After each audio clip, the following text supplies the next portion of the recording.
Hi guys, I am Conventional Guruji. Welcome you all for daily financial editorial discussion. यहाँ हम daily basis पे Economics Times, Live Mint, Financial Express, Business Standard and Business Line के article discuss करते हैं जो कि आपके RBI, SEBI, NABARD, UPSC, SBI and IBPS जैसे एग्ज़ाम्स के लिए इम्पॉर्टेंट है. Today is 23 of June 2020. जो एडिटोरियल हम डिस्कस करने जा रहे हैं, हम डिस्कस करेंगे आज Financial Express, Economics Times, Business Standard and Live Mint के आर्टिकल्स. तो फाइनेंशियल एक्सप्रेस में एक आर्टिकल आया था कोविड-19 के बेसिस पे. रोज़ ये आर्टिकल आ रहे हैं, इन्हें मैं डिस्कस नहीं करूँगा बिकॉज सेम चीज़ें ही रिपीटेटिव होती है.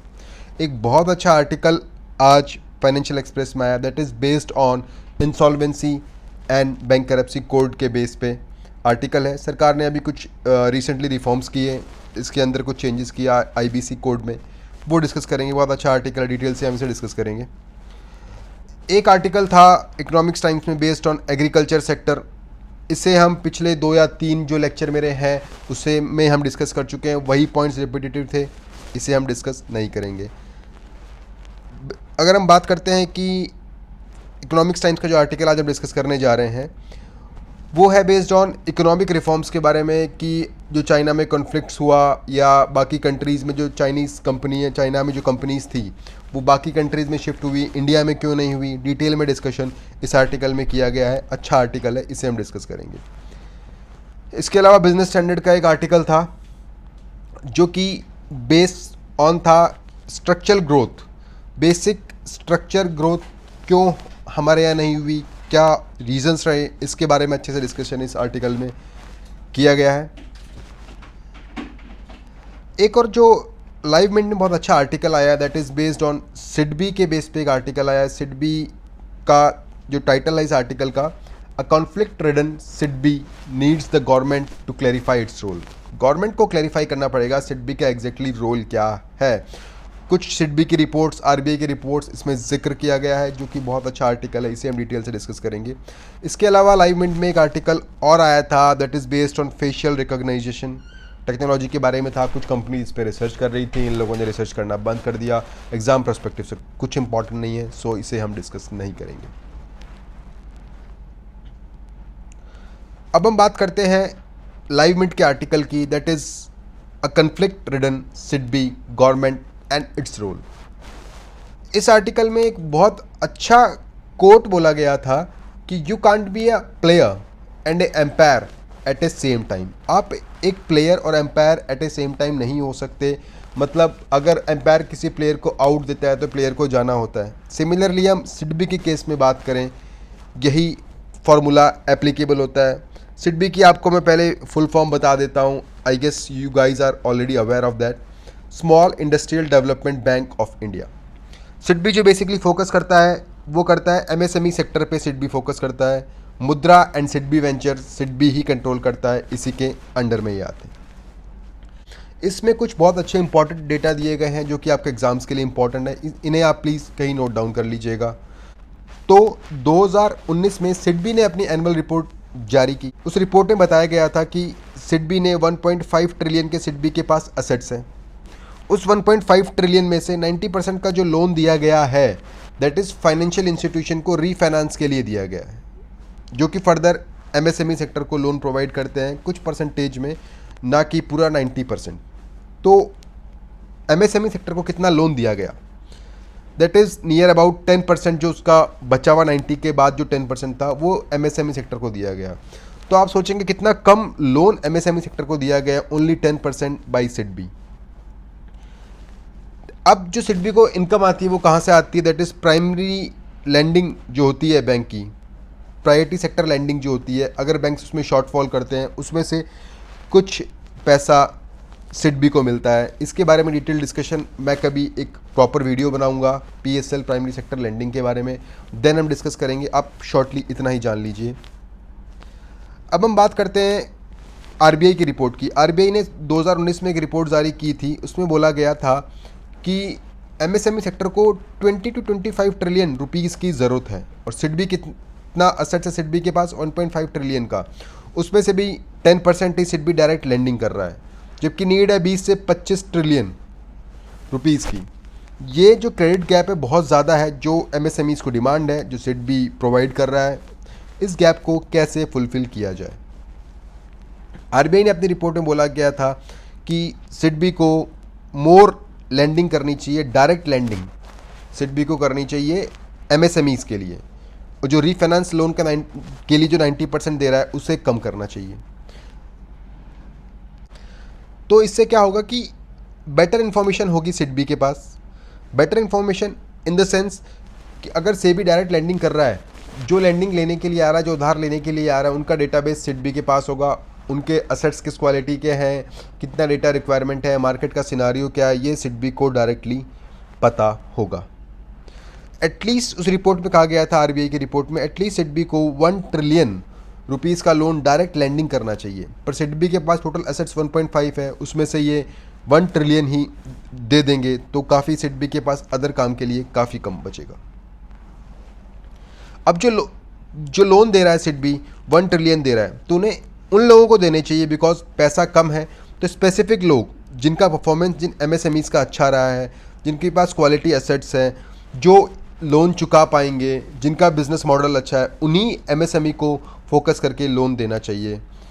और एक और सोल्यूशन इस रिपोर्ट में बोला गया था कि आप लोन देने का काम बंद कीजिए, डायरेक्ट लेंडिंग बंद कीजिए। आप क्या कीजिए कि जिन एमएसएमईज़ को बैंक से लोन नहीं मिल पाता, क्योंकि उनके पास क्रेडिट गारंटी अच्छी नहीं है।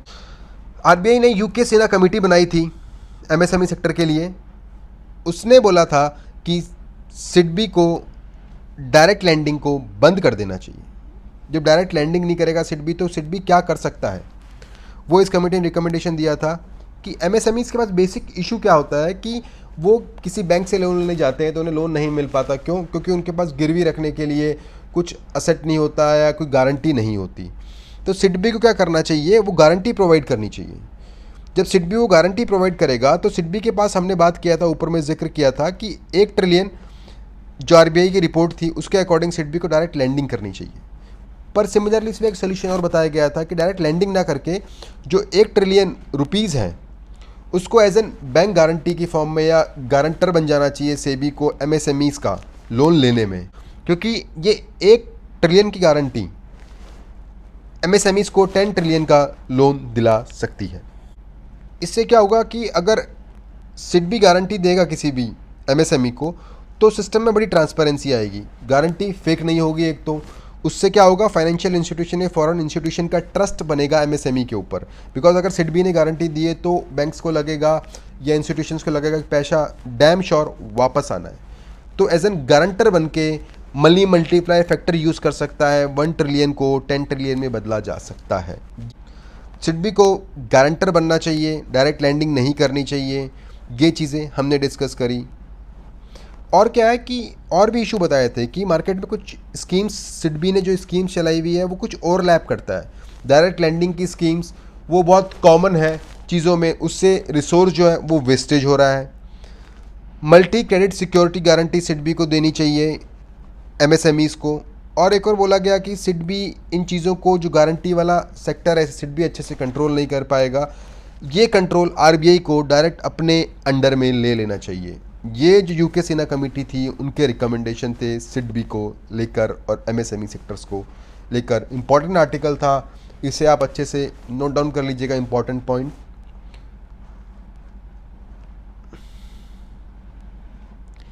एक और आर्टिकल की बात करते हैं जो कि फाइनेंशियल एक्सप्रेस में आया था, that is operating without code. ये कोड कौन सा है, इंसॉल्वेंसी एंड बैंक करप्सी कोड। 23 मार्च को सरकार ने अनाउंस किया था कि हम आईबीसी की जो सॉल्वेंसी प्रोसीडिंग्स है, जो बैंक करप्सी प्रोसीडिंग्स हैं, उनको हम रोक देंगे 6 महीने के लिए, 6 मंथ्स के लिए। देन 5 जून को सरकार ने ये अनाउंस किया कि इसे बढ़ाकर हम 1 साल तक, अगर कोई भी बैंक किसी कंपनी को या किसी इंडिविजुअल को इंसॉल्वेंसी बैंक करप्सी कोड के अंतर्गत डिफ़ॉल्ट घोषित करना चाहते हैं तो वो नहीं कर पाएंगे 1 साल तक। तो सबको इम्यूनिटी दे दी गई।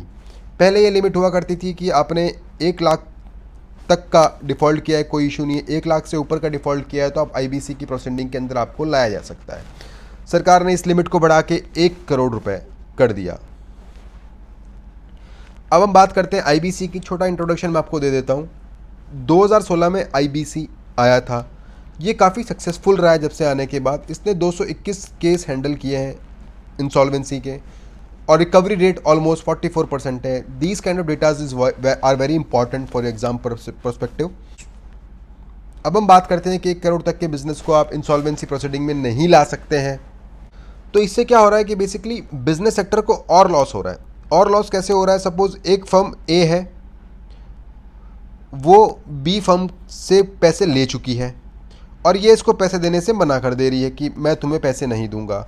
अब बी के पास क्या ऑप्शन था? इसको इंसॉल्वेंसी बैंकरप्सी कोड के अंतर्गत ले जाए, इसका लिक्विडेशन किया जाए, उससे जो पैसा आए वो बी को मिल जाए। ये एक सोल्यूशन था। अब 1 साल तक आप ऐसे नहीं कर सकते हो, तो कुछ फर्म्स क्या करेगी, जानबूझ के डिफ़ॉल्ट मारना शुरू कर देंगे, क्योंकि 1 साल तक आप इम्यून हो, कोई दिक्कत ही नहीं है।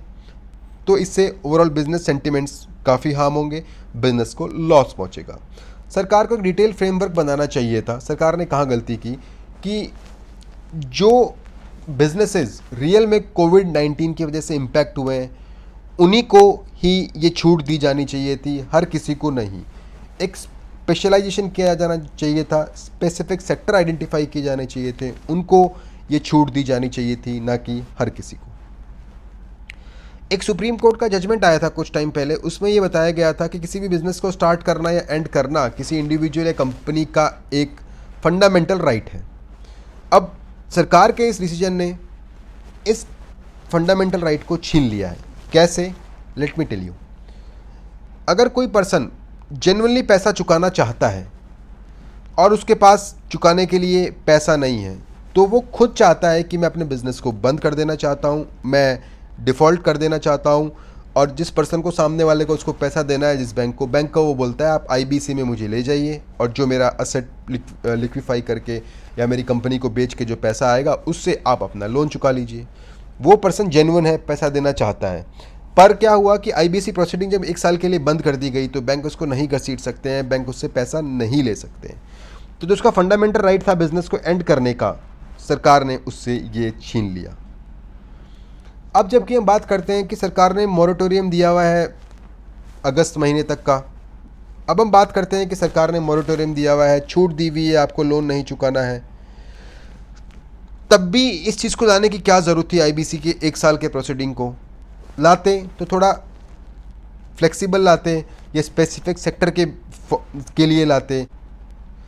अब क्या क्या ऑप्शन बचते हैं? अगर आईबीसी बंद हो गया तो बैंक्स या सरकारी एजेंसीज क्या कर सकती है? वो सरफरेसी एक्ट के अंतर्गत प्रोसीडिंग कर सकती है, आर्बिट्रेशन में ले जा सकती है, लीगल प्रोसीडिंग्स कर सकती है। पर ये चीज़ें इतनी सक्सेसफुल नहीं है, तभी तो इंसॉल्वेंसी एंड बैंकरप्सी कोड को लाया गया था। एक और ये आर्टिकल था, the old norm still applies. ये आर्टिकल था इकोनॉमिक्स टाइम्स का। इसमें कंपेयर किया गया इंडिया ने कहाँ लैग किया पिछले कुछ सालों में, जिससे हम चाइना के लेवल पे नहीं आ पाए। क्यों बाकी कंट्रीज़ लाइक वियतनाम और ये लोग हमसे कुछ कुछ फील्ड में आज की तारीख में आगे निकल गई। इस पर हम डिटेल में डिस्कस करेंगे।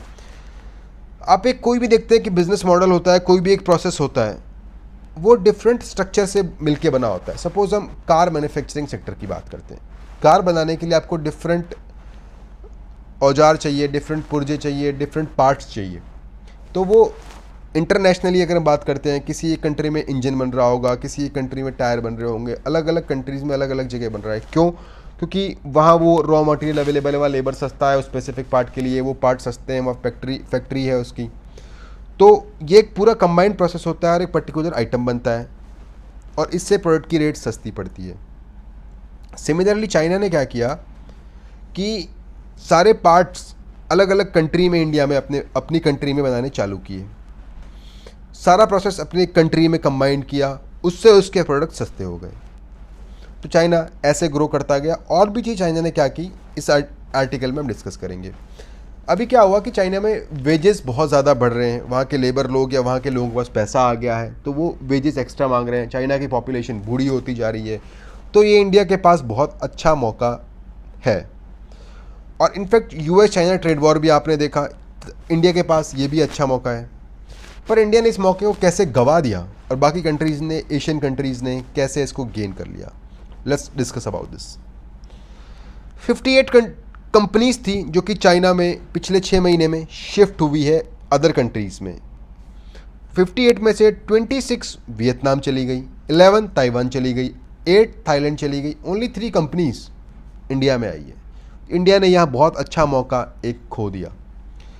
अगर हम बात करें इंडिया और वियतनाम की, इंडिया की पॉपुलेशन वियतनाम के 13 गुनी है, 13 टाइम्स है, और इंडियन इकोनॉमी 11 टाइम्स है वियतनाम की, फिर भी यहाँ कंपनी क्यों नहीं आई हमारे देश में? इसका सबसे बड़ा रीज़न है गवर्नमेंट ऑफ इंडिया का लैक ऑफ विजन, ऐसा ऑथर ने बोला है। हमारे यहाँ ट्रेंड मैन पावर नहीं है, बिल्कुल ट्रेंड मैन पावर हमारे यहाँ बहुत कम है। नई यूथ जनरेशन है, अनएम्प्लॉयड यूथ है। इस टॉपिक पे हम पिछले हमारे डिस्कशंस में डिस्कस कर चुके हैं अच्छे से, सो मैं डिटेल में इस टॉपिक पे नहीं जाऊँगा। अगर हम बात करते हैं कि एजुकेशन सेक्टर में हम बात करते हैं कि लोग पढ़ने जा रहे हैं, एनरोलमेंट जो स्कूल में वो बढ़ा है, पर सिमिलरली आपको पता है कि टीचर्स कितने स्कूल्स में जाते हैं, टीचर्स एब्सेंट रहते हैं, ये मुद्दा भी बढ़ा है। और सेकंड थिंग, अगर टीचर आते भी हैं तो वो टीचर कितने क्वालिफाई हैं, उनका क्वालिटी ऑफ एजुकेशन कितना है, ये भी एक इम्पॉर्टेंट कंसर्न है, जिसकी वजह से बेसिक जो रूट एजुकेशन होती है वो हमारे यहाँ कंट्री में यूथ में कम हो जाती है और ये लॉन्ग टर्म में देश को बहुत घाटा करता है। वियतनाम की अगर हम बात करते हैं, वियतनाम ने पिछले 30 साल से अपने human capital basically education and health sector में बहुत अच्छा इंफ्रास्ट्रक्चर डेवलपमेंट किया है।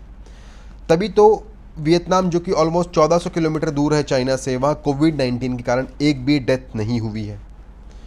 इस पे टॉपिक पे, वियतनाम के कोविड-19 के टॉपिक पे हम पिछले आर्टिकल्स में डिस्कस कर चुके हैं, सो इसे हम डिटेल में डिस्कस नहीं करेंगे। तो वियतनाम ने पिछले 30 सालों में अपने ह्यूमन कैपिटल पे अच्छा खासा डेवलपमेंट किया है। अगर हम वार्टन मैगज़ीन की बात करें, उन्होंने एक आर्टिकल छापा था अपने मैगज़ीन में, उसका टाइटल यही था कि 3 reasons why India can't be like China. और वो 3 रीज़न थे: infrastructure development, investment and manufacturing sector. पिछले 20-30 साल में इन तीनों चीज़ों में हम लैग कर गए और चाइना इन चीज़ों में हमसे आगे निकल गया। पिछले 30 साल में हम देखते हैं कि हमने कितने नए शहर बना दिए। क्या हमारे यहाँ बुलेट ट्रेन आज तक आ पाई? कितने एयरपोर्ट हमने डेवलप किए, कितनी रोड्स हमने डेवलप की, कितने पोर्ट्स और कितने डोमेस्टिक एंड इंटरनेशनल एयरपोर्ट्स या ट्रांसपोर्ट मीडियम्स हमने डेवलप किए। चाइना ने इन सब पे अच्छे से फोकस किया, तभी तो वो अपना वो रॉ मटेरियल या मटेरियल एक प्लेस से दूसरे प्लेस पे इंटरनेशनली और डोमेस्टिकली पहुंचा सकता है। ट्रांसपोर्टेशन कॉस्ट आज की तारीख में चाइना में कम है और इजीली ट्रांसपोर्टेशन हो सकता है, और वहाँ पे डिसेंट्रलाइज सिस्टम है मैन्युफैक्चरिंग का, एक पर्टिकुलर सिटीज़ में फोकस नहीं है। और वियतनाम ने क्या किया पिछले 20 या 30 सालों में? वियतनाम ने एशियन डेवलपमेंट बैंक से, वर्ल्ड बैंक से बहुत लोन लिया और अपना जो लोन था इंफ्रास्ट्रक्चर डेवलपमेंट में किया, जिसका आउटपुट उसे आज की तारीख में देखना पड़ रहा है। और वियतनाम और इंडिया में एक कंपैरिजन है, वियतनाम में 100% पावर अवेलेबल है, इवन रूरल एरियाज़ में भी, पूरी कंट्री में। इंडिया में ये भी एक इशू है, अगर आप रूरल एरियाज़ में कंपनी सेटअप करेंगे, आपके पास इलेक्ट्रिसिटी नहीं होगी, पावर नहीं होगा, तो आपकी कंपनी उतना आउटपुट या प्रोडक्शन नहीं दे पाएगी। और वियतनाम में ऑटोमेशन बहुत ज़्यादा है कंपनीज़ में, क्योंकि उनके पास मैन पावर की कमी है। एज एन पॉपुलेशन के टर्म्स में इंडिया से बात करूं तो ऑटोमेशन ज़्यादा है, तो कंपनीज वहाँ जाना चाहती हैं। इवन वियतनाम ने बाकी कंट्रीज से बहुत एग्रीमेंट्स भी किए, कंपनीज से भी किए, इवन कंट्रीज से भी किए। फ्री ट्रेड एग्रीमेंट भी इंडिया ने साइन नहीं किया, उसके कुछ अलग रीजंस थे, तो इंडिया इन चीज़ों में पीछे रह गया। लेबर रिफॉर्म्स की बात करें हम, वो भी इंडिया में लेबर लॉज भी ढंग से इम्प्लीमेंट नहीं है, लेबर रिफॉर्म्स भी अच्छे नहीं हैं, तो एमएनसीज इन चीज़ों को देखती है। These are the factors India कहाँ लैग कर गया। ये टॉपिक आर्टिकल के लिए, ऐसे के लिए, इंटरव्यू के लिए, या किसी आप प्राइवेट कंपनी में भी जाते हैं तो ये डिस्कशन आप अच्छे से कर सकते हैं। Please note down this kind of things. अब हम एक बात करते हैं कि आर्टिकल जो आया था, the question of structural growth, ये बिजनेस स्टैंडर्ड का आर्टिकल था। इसमें बताया गया है कि हमें कुछ नया करने की ज़रूरत नहीं है इकोनॉमी को रिवाइज करने के लिए। जो बेसिक स्ट्रक्चरल ग्रोथ है, बेसिक इंफ्रास्ट्रक्चर है, उसे ही हमें डेवलप करने की ज़रूरत है।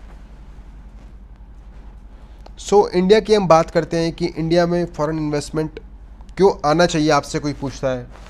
तो आप ये बोल सकते हैं इंडिया में डेमोक्रेसी है, स्टेबिलिटी है इंडिया में। काफ़ी लाइक ईरान, इराक जो कंट्रीज़ है, मिडिल ईस्ट कंट्रीज़ है, यहाँ पे काफ़ी सरकार या तख्ता पलट बहुत होता है, इंडिया में ऐसा नहीं होता है। रूल ऑफ लॉ बहुत अच्छे से इंडिया में इम्प्लीमेंट है। इकोनॉमिक ग्रोथ पिछले कुछ सालों में इंडिया ने बहुत अच्छे से दिखाया है और फ्यूचर में भी अच्छे से दिखाएगा। मार्केट पेनिट्रेशन काफ़ी अच्छा है इंडिया का, यहाँ डिमांड बहुत ज़्यादा है क्योंकि पॉपुलेशन ज़्यादा है। तो ये कुछ फैक्टर हैं इंडिया में इन्वेस्टमेंट किसी कंपनी को क्यों करना चाहिए। अगर हम बात करते हैं कि कोविड क्राइसिस में कुछ लोग बोलते हैं कि हमारी ग्रोथ ऑलमोस्ट 3 to 4% रह जाएगी, कुछ लोग बोलते हैं 7% रह जाएगी।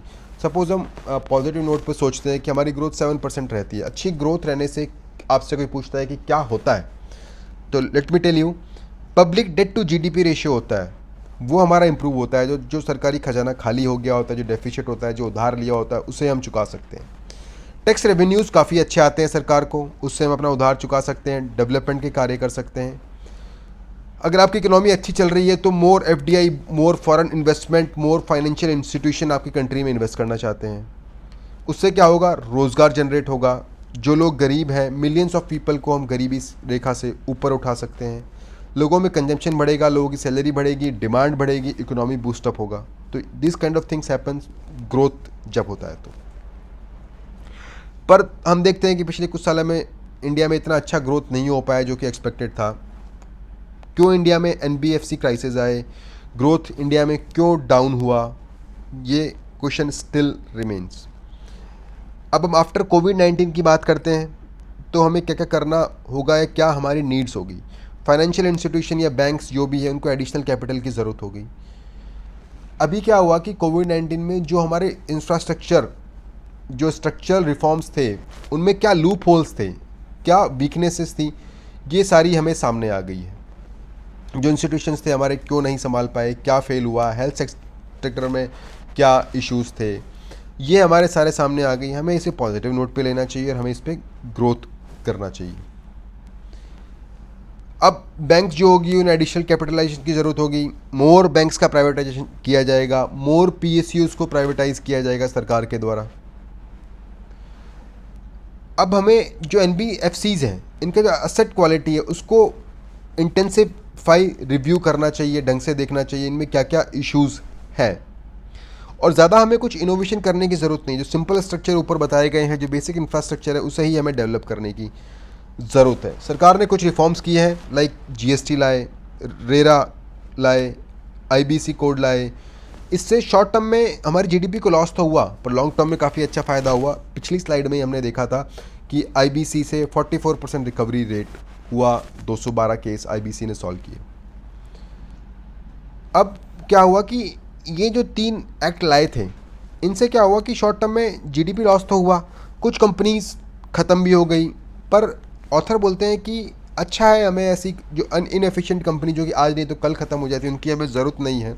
हमें वेल मैनेज्ड एफिशिएंट कंपनी ही चाहिए जो कि स्ट्रक्चरली स्ट्रॉन्ग हो, जो कि लॉन्ग टर्म हमें ग्रोथ दे सके, शॉर्ट टर्म में डिफ़ॉल्ट ना मार जाए। दैट इज़ देश के लिए हानिकारक है। और हमें इसके अलावा agriculture sector, power sector, local finance, public distribution system पे फोकस करने की ज़रूरत है। पब्लिक डिस्ट्रीब्यूशन सिस्टम पे हम कल डिस्कस कर चुके हैं आर्टिकल में, 22 जून के आर्टिकल में डिटेल में हमने डिस्कस किया था। सो ये आर्टिकल था बेसिक स्ट्रक्चरल ग्रोथ रिफॉर्म्स पे। सो गाइज, आज हमने बहुत इंपॉर्टेंट आर्टिकल डिस्कस किए। Thank you so much for today's discussion.